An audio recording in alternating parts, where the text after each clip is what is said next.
Hello everybody, how are you going? Well, welcome to TikTok's Only Canadians Will Understand, partly because of their lifestyle, partly because of the weather, but mostly just because all of these are going to be fluent in Beaver, and so if you can't speak Beaver, you're going to be having a few problems, but maybe you could just be able to pick up on a couple of things of these very secretive nation. I saw a video on TikTok that Canadian money cannot be copied. I've wanted to check it out for a long time, but I never had the cash.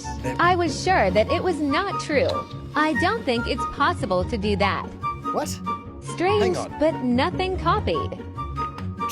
I decided to try again. Surely? Maybe something is wrong with the printer. Different printer, same printer? But this time, also nothing copied. Why is it I stuck? wonder what this money is made of. What? I saw a video. Okay.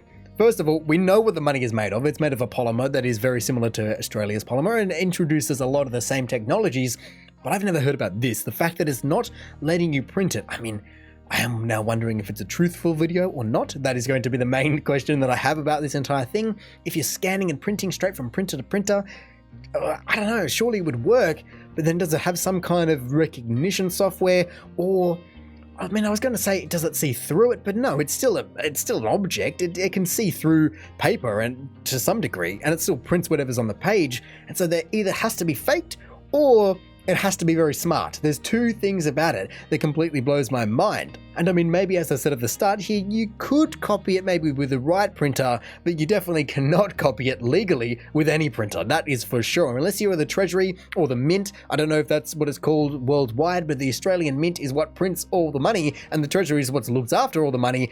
I don't think anyone's allowed to just be willy-nilly printing money. I mean, everyone knows that, basically. You are not going to be having the best time if you get caught doing such things.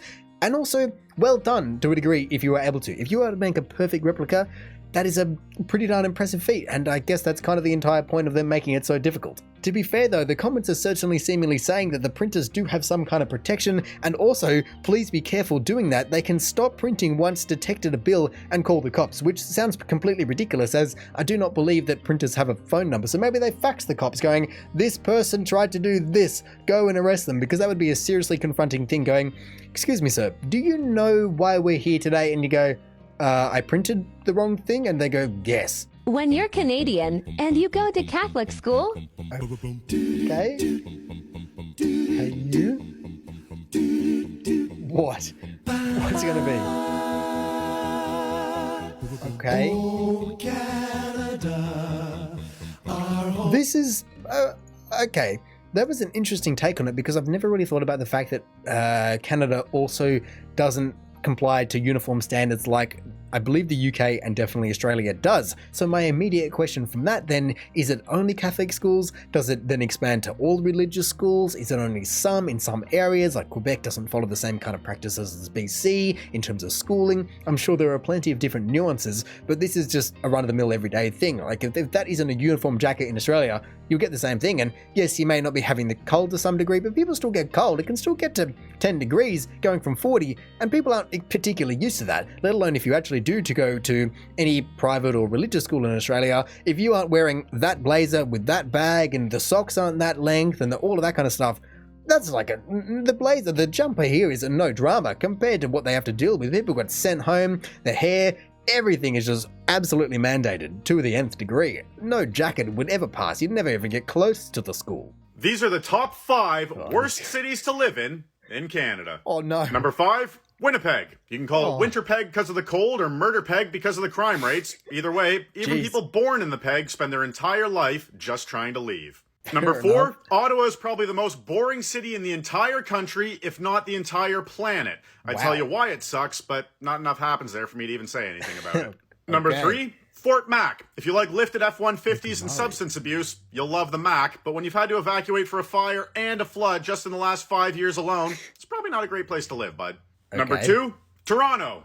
Everyone knows that Toronto is an hour drive from Toronto. There's too many damn people, and their Crown Jewel sports franchise hasn't won a championship in 54 years. Shit city, bud. Number 1, the entire province of Quebec. I would rather have Helen Keller walk me across a highway than have to live here. The roads are shit, and you can't understand a damn thing anyone says. Check out the link in my bio for Canadian merch. Wow. He just, well, I mean, he went a little bit off course at the end there, saying it was all of Quebec, which as far as I've ever been aware, is in a city. I mean, he did list a couple of cities in there, but Quebec itself is certainly not going to be a city. And of course, we have heard the entire thing about Toronto, but I've never heard the fact that Toronto is an hour away from Toronto. Honestly, I feel as though that more so applies to somewhere like LA, where I just hear about constant traffic. And I think, honestly, I've heard a few whisperings about Sydney's traffic generally can be not that much better than LA's traffic in some times. We just don't have the same kind of population, but they have much bigger roads for more population, where we have smaller roads for smaller population, but it's kind of linear in the same regard. We just now benefit from having a few more tunnels that have cost a lot of money, but do move people fairly efficiently around the entire place. Meanwhile, coming back to these other places, Fort Mac is what he called it, Fort McMurray. I don't know where that is. I can't even really see where it is in terms of it's not zoomed out enough, but yeah, I can certainly agree. It sounds almost like Queensland or certain parts of Australia. If you're having a fire and a flood within the last 5 years, it's a dangerous area in terms of natural disasters, let alone then when you go back to Winnipeg, and all the names that it gets called for different reasons has certainly been backed up by plenty of comments and people telling me certain things about the place, and also just statistics. I mean, the statistics to a certain degree don't lie, which is the sad part, and I don't know why. Why is Winnipeg so what it is, so to say? Brutus Canadian and Canada. I hope your whole family has a nice Christmas. Hang on. I hope your whole family has a nice Christmas. I thought that's what I heard. I mean, the first part of that entire thing was like, okay, he's on the right track. He's in the kind of cod lobbies, yeah. And then he just didn't commit. He didn't just knuckle down and go, oh, I hope your entire family has a horrible rest of their life. No, he went, I hope your family has a beautiful Christmas. It really is just the stereotypical, the Brutus Canadian in Canada. But my goodness, this guy, he doesn't know how to hold back. I'm sure he's just been outlawed by half of Canada. They just don't want him anymore for saying such vile things. To be fair to the poor guy, he had probably just been copping abuse for the last 15 minutes, hour, 2 hours, however long it's been, and he finally snapped. He just couldn't hold it in anymore, and he had to release his entire emotions onto this poor person on the other end of the line, which really, they never would have recovered from, like I said, such vile, horrid, disgusting, un-Canadian language. Canadians in February. Okay. Oh, you going cool. skiing? No, just gonna go do some groceries. Right. Whoa. Could you get me some ketchup chips? Yep. She's far out. She's absolutely, packed to the max in terms of all of the different jacks she's got going on. Canadian Goose? I can't remember. I always get it mixed up. But the overalls, are they like waterproof overalls? Because like I've already said, I don't really know anything about the snow and keeping the water out, so to say, but it would make sense that if you don't want to be getting your legs wet and also your legs cold, which is also something that I've never really understood. I see people just out in snow just wearing jeans and generic shoes, and I go, surely your legs are cold. Like, they have massive puffer jackets on top, but then their legs are just in denim or in, I don't even know what else, the khaki or anything like that, which isn't going to help you retain any heat anyway. Your legs are such a massive heat mass with such massive arteries that surely the heat expenditure out them is going to be huge, let alone all the way down into your feet as well. I mean, maybe if they just wear a little bit puffier pants, you could just ditch the puffer jacket altogether because the heat discrepancy wouldn't be as high. Or maybe that's just your thermal convection cooling. Go, okay, stay at warm up top, cool down bottom, so I don't completely overheat because I'm Canadian and I don't need too much heat on my system. Even if it's minus 40, I can survive just in basically a t-shirt and jeans. But to be fair, the entire thing of having to dress up to this degree just to go do anything outside of your nice cozy house seems like such a drag. I mean, yes, people say, okay, you can go skiing and you can do all the white fun sports, but at the same time, you can't just live your day-to-day life. It's like you have to be constantly active just to be having any fun. Otherwise, it's just a miserable experience. And even the fact that I never understand that people don't keep their cars in their garages and they keep more stuff in their garages. So you got to brush off the car, you got to worry about all the snow, it's going to be a freezing cold car, so many things like that, where, I mean, if you just didn't live in a place that's minus 30, you don't have to worry about it. So there's two sides to that equation, I'm sure. Oh, another one of these ones. We did see some beautiful ones last time, but that what it also does is stunning. Should I move here? And I'm wondering, it's like they say, should I move here? But where is there? I'm just trying to see, does it say it all? One there, the Cape Montreal, Turks and Caicos? I have no idea how to say that. Where is this beach? I have no idea, but I'm just going to search this and see what comes up. British Overseas Territories. What? Let's just see. It's a day, 17 hours flight, so it must be near Canada, to be fair. And I see. You were down in there, in the Bahamas. Well, it certainly makes sense. I can't exactly remember exactly where it was last time, but that's certainly a very, very nice place to be visiting and very different to coming up here. Bienvenue à McDo, je peux prendre votre commande? Oh Hi, no. I'd like to get 2 junior chickens, hold the mayo, and 1 Fruitopia, hold the ice. Tu parles-tu français? Poor fella. Je veux le 2 junior chickens et le... Oh, just gives up. I don't speak French, man. Okay. So that was 2 junior chickens, hold the mayo, and 1 Fruitopia, hold the ice. My goodness. Wow, bro. Yo, that's crazy, That's so bro. unfair. Oh my, you did that, huh? Oh, I'm sorry. Man, sorry my ass, bro. God, just man made me look like a clown out here, bro. You got me just stuttering over my words. That's crazy, bro. That's so unfair. Matter of fact, bro, I don't even want my order, bro. I'm out of here. The poor fella. I mean, I can only imagine it would be quite a difficult thing, and I've said it before, but I don't know of many other countries that would have this degree of discrepancy just so domestically. I mean, maybe in India, let's say, I know that there are multiple languages. In China, there are multiple languages, but I believe people can generally communicate and accept that people are not going to be speaking their exact language. Where this, it seems like they just take the fun out of it, or maybe put the fun into it, depending on which side you are on. I do always wonder, though, how much French does the rest of Canada learn? Let's say in BC, do they do it in primary school and in high school? Do you only do it in primary school, only for a couple of years, only a couple of hours? What is it, and to what degree do you generally learn, maybe not retain, but learn French? Because surely you have to be able to communicate with your own country. That's part of it. I mean, I know that, let's say in politics, they have to be speaking both languages. At least that's what I've been told. And that makes total sense if you're going to be representing a whole boatload of people. What is it, like 6 million people, 8 million people in Quebec, maybe even more? But this is certainly not the first TikTok that we have seen where people struggle with even just ordering fast food when it's on the menu, when you can kind of point if you are a tourist from any non-English or French-speaking country. But no, they don't allow that. If you are Canadian, they know, and they make you speak French down to the last second, and then you just reject the entire thing because you go, oh, you were just not sorry at all, are you? You had too much fun with this. Risking it all in a Canadian school, part 3, last day of school, of high school, middle school, maybe middle school, I don't know. But what is it? Oh, even those hallways. I mean, we're looking at the ground right now, but those hallways always get me. They're just so North American. I still don't get it though. Risking it all. Is it? I saw that everyone else is standing still. I think, oh, is that what it is? You're meant to be standing still during the national anthem, and this guy is going, I'm just going to risk it all because I don't want to be late to class, or I don't want to be standing around. But he's right there, but I know my teacher will page me. Surely not. Really? You're just there. Oh my goodness, I've never heard of this. Oh, that is just so disappointing. I wanted to know what truly risking it all in a Canadian school would be like if you actually went into the classroom during the national anthem, from what I've deciphered here, when you're not meant to be walking around and, I guess, paying respect to it, but at the same time, that is so alien to me. I mean, like I said, these hallways are so North American. I've never seen anything like it in terms of an Australian school. Maybe in some super private school they have something like this, but I've never seen anyone even remotely mention it.